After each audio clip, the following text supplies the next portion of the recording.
Hi, this is I Explain.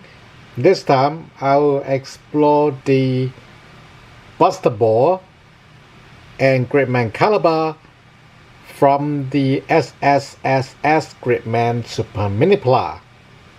This is the third entry in the line, and again we are doing it in this order because of eventual combination.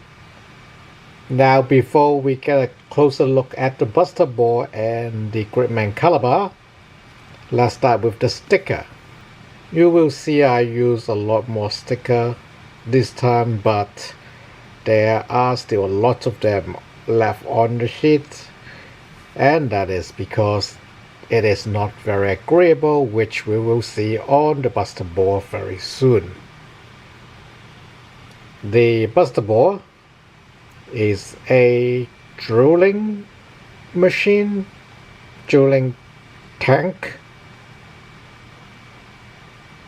drilling vehicle. We sort of have tunneling machine similar in concept, but never looks like this. This is the very traditional drilling machine design.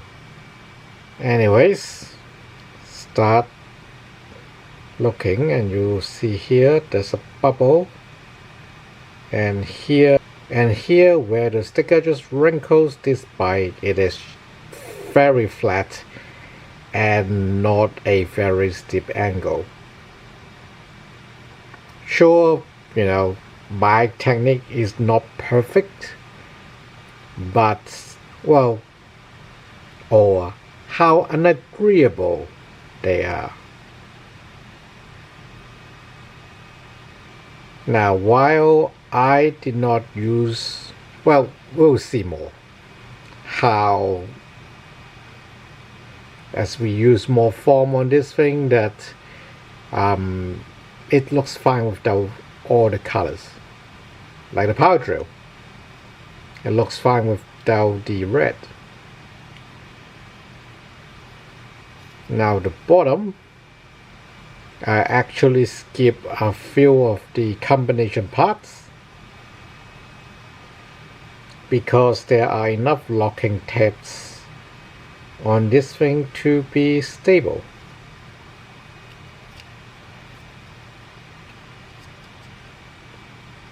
Very obviously, that is the Gridman Power Xenon and full power Gridman helmet at the back.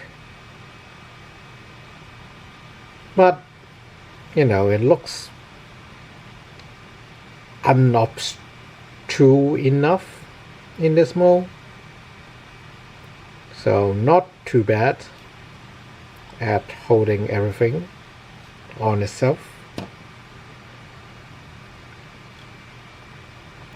Here is the Gridman Calibur with its axe guard and the power gem. Due to the lighting, you can't really see the clear part, but there you go. The power gem is a clear part. There's more of it here. Let's show the stickers inside, even though we'll see them later eventually. And yeah, it is not as solidly locked as one might hope, but I guess it's fine since it is a very heavy duty sword otherwise, so I rather it is on the slightly loose side where I can do something to make it tighter than it's super tight, and whatever I try to fix it, it's permanent. So at least for now, there are a lot that I might want to do if I want to keep tension or not when I have it in another mode. Now we do have Gridman here. that I choose to have the Gridman Calibur holding hand. You can see the grooves here where the tab will tap into. Let me just quickly put the blade back.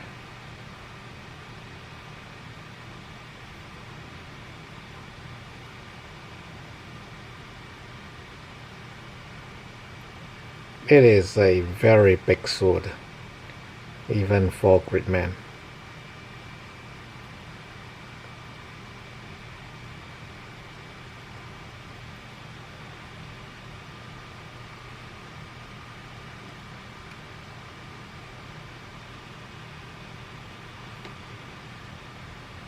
Now, before we put Buster Borr on Gridman to make him Buster Gridman, let's take a closer look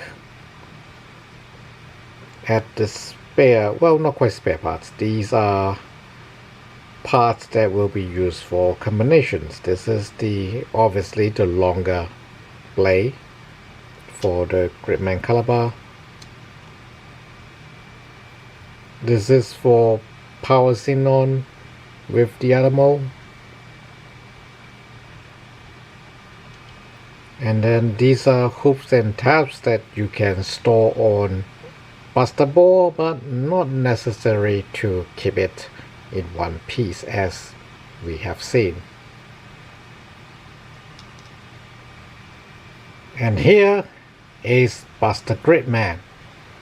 Obviously it is not designed to be laid on the ground, so let's pick it up and check it out. It is quite a setup with the drills coming off the front and then the tracks at the back as support when it stands.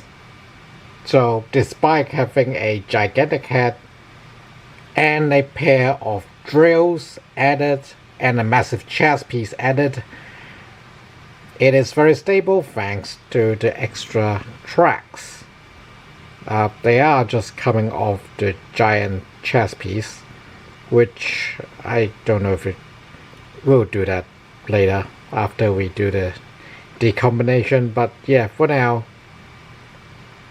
you can also see the loop that I mentioned. Here is a loop that help holding Gridman onto the chest piece. Oh yeah, I left the back cover open because we will do extra combination with him later. Anyways, the helmet, the visor is a clear piece, but it's kinda hard to see. We will look at it separately as we do the combination.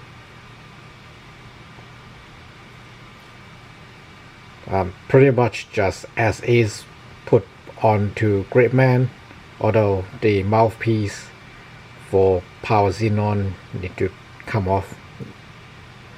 We'll check that out as well. And yeah, the drills are separate drill arms.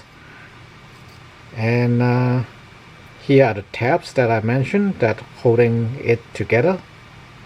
And it got slots on its own. And here are more slots to hold the tracks onto the drill in vehicle mode. Now,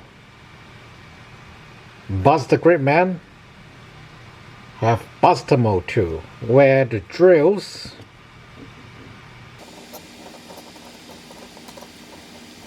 become cannons.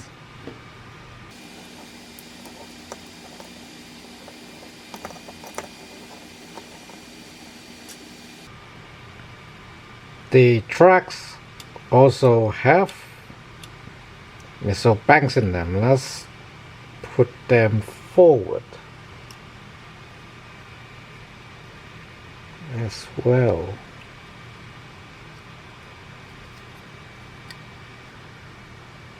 Now, as you can see, actually go from under or on the side. As you can see, there are grips for Gridman to hold.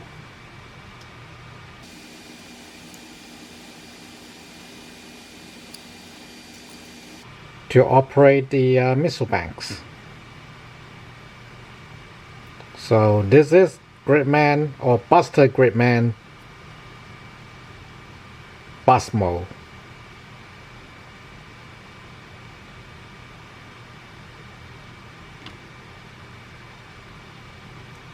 Now, since we are halfway there, by pushing the whole thing forward,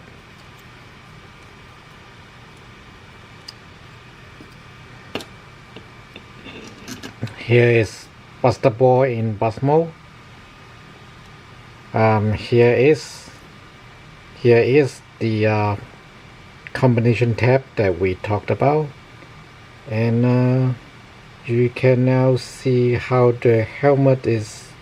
Let's see if we can see Gridman's face here. Not really, but you can see some light shine through. Alright, let's go ahead. So get rid of the back half so Gridman can come out.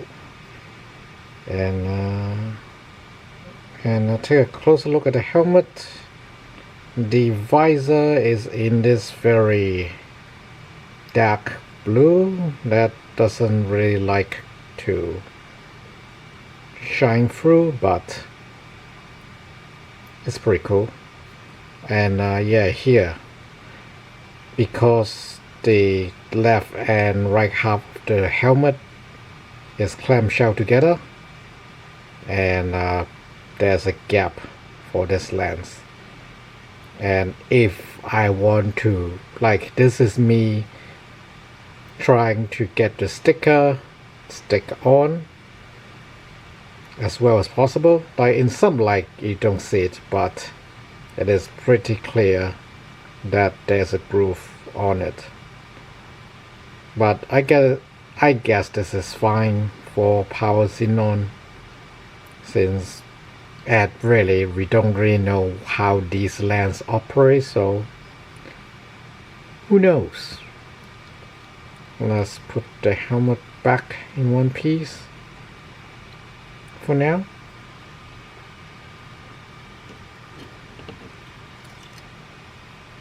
Yeah, the drill shell have details, and these are tabs that lock into the cannon's fins.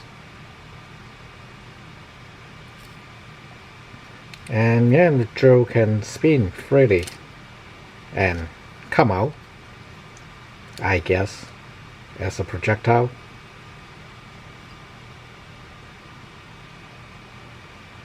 I don't remember if these holes supposed to be also rocket launchers, but they do look the part.